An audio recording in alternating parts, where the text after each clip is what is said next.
আশা করি সকলেই ভালো আছেন। অনুমানের রান্নার পক্ষ থেকে আপনাদের সবাইকে শুভেচ্ছা ও সুস্বাগতম।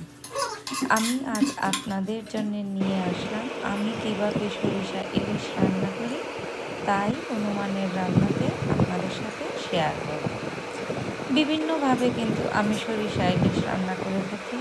বেশ কয়েকবার আপনাদের সাথে সরিষা ইলিশ রান্না শেয়ারও করেছি। আজকে আবার আপনাদের সাথে সরিষা ইলিশ রান্নাটা শেয়ার করতে যাচ্ছি।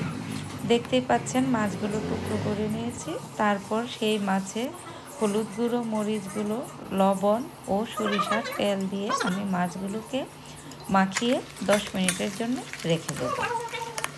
10 মিনিট পর আমি কড়াইয়ে তেল দিয়ে দেব। তেলটা যখন গরম হয়ে আসবে তখন তার মাঝে একে একে মাছের টুকরোগুলো দিয়ে দেব।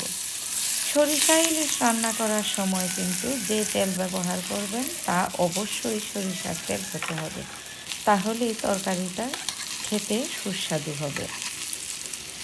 প্যানে মাছগুলো দিয়ে সাথে সাথেই আমি মাছগুলোকে উল্টিয়ে নিয়েছি। খুব বেশি ভাজা যাবে না, মাছগুলো দিয়েই সাথে সাথে নামিয়ে নেব, তাহলে মাছের যে একটা কাঁচা গন্ধ সেটা আর থাকবে না। আবার অনেক সময় কিন্তু কাঁচা মাছ দিয়েও রান্না করা যায়, তবে কাঁচা মাছের চেয়ে একটু সামান্য ভেজে নিলে তরকারিটা খেতে ভালো লাগে বেশি। এক একটার স্বাদ এক এক রকম।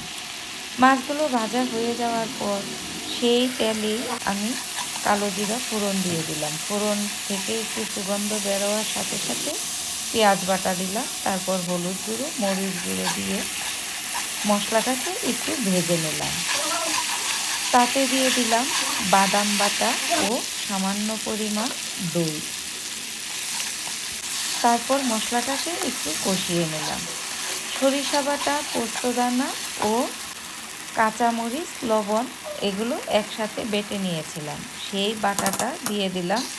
পরিমাণ মতো লবণ দিয়ে এবার মশলাতে সামান্য একটু পানি দিয়ে মশলাটাকে আমি খুব ভালো করে কষিয়ে নিচ্ছি।